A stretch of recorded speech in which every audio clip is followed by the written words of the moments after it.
आप लोग अगर कहीं भी कोई हिंसा हो जाए, पत्थरबाजी हो जाए, सारा का सारा ठीकरा मस्जिद पर फोड़ देते हैं। मौलाना जी की एक बात से मैं थोड़ा आश्चर्य कर रहा हूं, क्योंकि ये अपील कर रहे हैं कि शांति बनी रहे। आप लोगों के पास तो एक बड़ा पावरफुल वेपन है, एक हथियार है, उसका नाम है आप लोग किसी चीज के लिए एक फतवा जारी करते हैं। आप फतवा जारी करिए कि पत्थरबाजी करना जो है वो इस्लाम के विरुद्ध है। आप लोग जैसे ही लोग दोहरा चरित्र रखते हैं, इधर अपील करेंगे, अपील का कोई मतलब नहीं होता है। जो वहां जुमे के बाद जो होता है, हर जुमे के बाद और जुमे के बाद जो नमाज होती है उसके बाद पत्थरबाजी होती है, तो क्या वहां दूसरे धर्म के लोग जाते हैं? तो नहीं होता है ना, लेकिन अभी से आप देख लीजिए।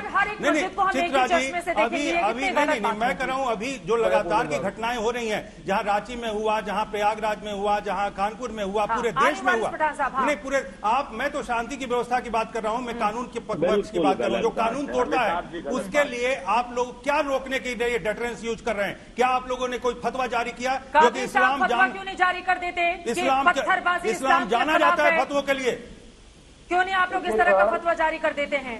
छोटे छोटे मुद्दों पर तो बड़े बड़े फतवे आ जाते हैं, और जब देश में माहौल खराब करने की बात आती है, उसको रोकने के लिए कोई कदम और कोई उस तरह से गंभीरता नजर नहीं आती है।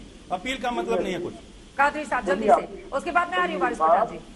आपको शायद पता नहीं है या आपको इस्लाम का ज्ञान बराबर नहीं है। इस वक्त जो है नमाज में कुरान और हदीस सुनाई जाती है तो वो फतवे से ऊपर होता है। और हमारे पास जो हदीस में आया है कि अगर कोई दुश्मन तुम्हारे सामने खड़ा हो और अगर वो पलट कर भाग रहा हो तो उसके पीठ पर हमला मत करो, वो जब उधर वो तब हमला करो। तो इस्लाम में इतनी पाबंदी है, ये जंग की बात कर रहा हूं मैं आपसे, तो पत्थर मारने की इजाजत तो कतई तौर पर नहीं है। तो फतवा जारी करिए ना कादरी साहब। कहां से आते हैं पत्थरबाज? कादरी साहब फतवा जारी करवाइए। हजारों की तादाद में पत्थर हाथ में लिए, ठेले पर पत्थर भरे हुए अचानक से कहां जाते हैं? चाहे कानपुर हो, प्रयागराज हो, सहारनपुर हो, रांची हो, हर जगह जुम्मे की नमाज के बाद पत्थरबाजी हुई है। कहां से आते हैं ये पत्थरबाज? देखिए मैडम, हर दो समुदाय में शरारती तत्व होते हैं। मैं ये नहीं कह रहा हूँ कि मुसलमानों में या हिंदुओं में, हर तरफ होते हैं। हाँ। अब आपने कल बजरंग दल की अपील नहीं सुनी, क्या करने वाले हैं वो लोग? तो हर जगह होते हैं। अब प्रशासन को क्या करने वाले हैं बजरंग दल वाले? क्या करने वाले हैं बताइए? अरे कल ऐसा थोड़ी ना है कि पत्थरबाजों के ऊपर कानून काम करेगा और बजरंग दल के लोग उपद्रव करेंगे, काम नहीं करेगा। क्या करने वाले हैं बजरंग दल के लोग? आधी अधूरी बात क्यों करते हैं आप? पूरी बात बताइए, कहाँ उन लोगों ने उपद्रव मचाया है?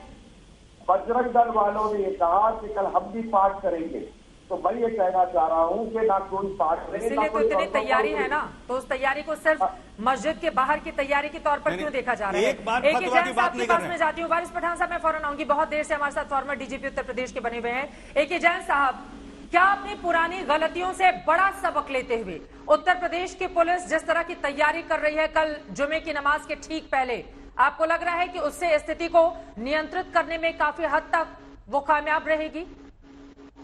बिल्कुल कामयाब रहेगी, मुझे पूरा विश्वास है। बहुत से मुस्लिम स्कॉलर्स ने, बहुत से जो पार्टिसिपेंट्स हैं विभिन्न चैनलों पे, मैं पिछले 2 हफ्ते से देख रहा हूं, उन्होंने मांग की कि पुलिस की ड्यूटीज लगनी चाहिए, LIU को सतर्क किया जाना चाहिए, RAF, PAC सब डिप्लॉय हो रही है और रिस्पांस टाइम कम से कम रखा जाएगा। पूरी तैयारी है इस बात की। जो एंटी राइट गन्स है, एंटी राइट पूरा गियर है, बॉडी प्रोटेक्टर, हेलमेट, केन शील्ड, सबके साथ पूरी तैयारी रहेगी। और ऐसा है कि ये ना समझा जाए कि अब तक यूपी पुलिस ने रिटेलिएट नहीं किया है, इसलिए यूपी पुलिस रिटेलिएट नहीं करेगी, बल प्रयोग नहीं करेगी। बल प्रयोग करने का जो अधिकार है उसका पूरा एडवांटेज उठाया जाएगा। अगर इस प्रकार की कई हरकत की, बड़े स्पष्ट निर्देश दे दिए गए हैं कि शांति व्यवस्था हर हालत में कायम रखनी है, उसके लिए आवश्यक बल प्रयोग किया जाए। तैयारी तो यहां पर की जा रही है, लेकिन इसके पहले भी कानपुर के मामले में हम सब ने देखा था, वहां पर भी स्थानीय तौर पर कुछ मुफ्तियों की ओर से अपील भी की गई थी और भरोसा भी दिया गया था कि सब कुछ शांतिपूर्वक रहेगा, प्रदर्शन नहीं होगा, लेकिन बाद में हालात ढाक के 3 पात वाले रहे। तो यहां पर तो स्थिति ये बनी हुई, आप पूरी तरह से भरोसा भी नहीं कर सकते अगर आपको कहीं से आश्वासन मिल रहा है तो।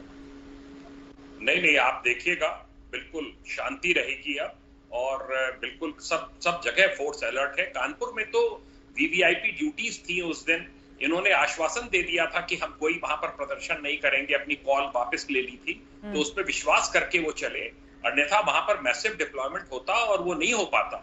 उसके बाद उन्होंने जल्दी से जल्दी पूरी घटना पे काबू पा लिया और वो हिंदू मुस्लिम राइट की कोई शेप नहीं ले पाया। तत्काल सड़कें खाली करा दी गई थी और लगातार उसके बाद से कार्रवाइयां हो रही हैं, वहां पर भी हो रही हैं, प्रयागराज में भी हो रही हैं, सहारनपुर में भी हो रही हैं। हमारे यहाँ 24 डिस्ट्रिक्ट्स आइडेंटिफाइड हैं एज कम्युनली सेंसिटिव डिस्ट्रिक्ट्स। उन सब में बिल्कुल चाक चौबंद व्यवस्था है। कादरी साहब, पिछले शुक्रवार को धोखा दे दिया गया था, भरोसा देकर कि कुछ नहीं होगा, लेकिन कानपुर में भरोसे का क्या कत्ल किया गया। बता दिया गया कि नहीं की जाएगी किसी भी तरह का विरोध, नहीं किया जाएगा किसी भी तरह का प्रदर्शन, और उसके बाद क्या हुआ? अरे मुझे बोलने दो ना। आ रही हूँ वारिस साहब, आ रही हूँ, एक बार कादरी जी की बात हो जाए। देखिए मैडम, मैं एक बात फिर आपसे कह रहा हूँ कि आज का कोई भी हिंदुस्तानी, सुनिए सर, आज का कोई भी हिंदुस्तानी, चाहे वो मुसलमान हो कि चाहे वो हिंदू हो, कोई भी आदमी फसाद फसई तौर पर नहीं चाहता। वो अपनी जिंदगी सुकून से गुजारना चाहता है। और जहां तक के बाद हमारे जैन साहब कह रहे हैं, मैं उनको ये कहना चाहता हूँ कि जितनी भी अपील मुस्लिम समुदाय के मौलवी मौलाना ने की, बराबर उसका असर हुआ। लेकिन कुछ शरारती तत्व है जो अपने वफादार खातिर हमारे देश का माहौल बिगाड़ने की कोशिश कर रहे हैं।